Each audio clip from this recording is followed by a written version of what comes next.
Fadel Barro, ce nom vous parle-t-il? Certainement, le fondateur du mouvement Y en a marre au Sénégal est un journaliste militant engagé pour la démocratie, la jeunesse et la bonne gouvernance.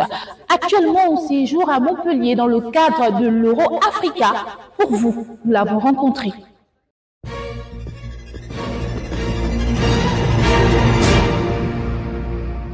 Comment vous pourriez décrire ce qui a été le déclic de la création de ce mouvement?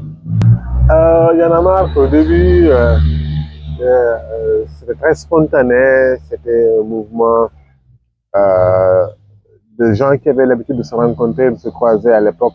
C'était dans mon salon au Parcelles Assainies où on discutait de tout, rappeurs, journalistes, étudiants, marabouts, qui avaient l'habitude de boire le thé ensemble, parce que aussi, voilà. Et donc, de manière très spontanée, là, ce mouvement est né. Mais ce n'est spontanément, mais c'était la suite d'un long processus d'engagement des différents protagonistes. Moi-même, pour ma part, étant journaliste, moi-même, pour ma part, étant quelqu'un qui a toujours milité pour faire bouger les lignes. Donc, c'est parti comme ça. Déclic ou suite d'un long processus d'engagement, je pense qu'il faut l'inscrire dans cette suite-là de ce processus. Quels sont les défis qui s'imposent au mouvement citoyen en Afrique? Le mouvement social africain d'abord, parce que le mouvement citoyen est un élément du mouvement social africain qui bouge et qui, dans différents domaines, on sent qu'il y a une vraie vivacité. Si vous regardez le combat des femmes, qui fait partie du mouvement social, ça a une vraie vivacité en ce moment, avec beaucoup de contradictions, beaucoup de... voilà, si vous regardez aussi au niveau des étudiants, et ça bouge beaucoup. Si vous regardez au niveau des travailleurs, ça bouge beaucoup. Si vous regardez au niveau politique, c'est là où ça traîne. Et c'est là où c'est plus attendu parce que c'est le politique qui fait produire beaucoup plus de spectacles et c'est ça qui intéresse plus les gens. Mais on se rend compte qu'à ce niveau, on est dans le même ronronnement d'un temps qui ne passe pas.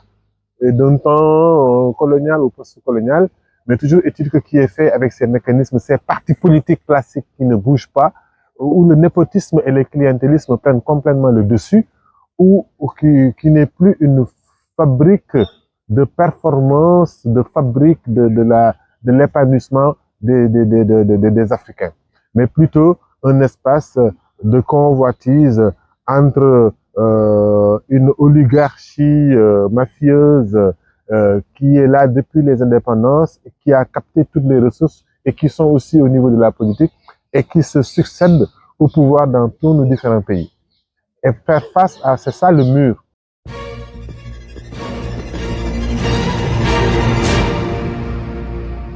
Comment la jeunesse africaine peut-elle faire, sinon quel pourrait être le processus, sinon le cheminement, pour que la jeunesse africaine évite de tomber dans ce qu'on pourrait appeler aujourd'hui le piège de la récupération? Il faut qu'ils s'assument. Il faut d'abord exister.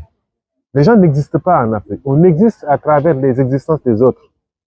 Donc, on existe à travers des champs qui sont délimités, des utopies qui sont délimitées, des projections qui ne sont pas les nôtres. Tu vois, on se projette selon les fantasmes qui sont déjà dessinés par des gens en cravate, qui pensent qu'on doit prendre tel chemin. Et c'est comme ça que la récupération est tellement facile. On n'a même pas besoin de récupérer. Dès que tu t'engages dans quelque chose, mais tu t'engages dans un espace que tu n'as pas créé. Et le cheminement après, c'est aller rejoindre ces chantiers battus-là, rejoindre les partis politiques classiques. Les jeunesses africaines doivent innover. Et nous sommes, heureusement que des mouvements que nous avons mis en place comme Y en a marre constituent cette innovation démocratique-là. Tu vois. Et les mouvements aussi comme Diamis constituent cette forme d'innovation politique en démocratie. Tu vois. Et il n'y a que par oser inventer un avenir, comme l'avait dit un jour Sankara. Tu vois, oser frayer un chemin, notre propre chemin, oser inventer ce chemin-là.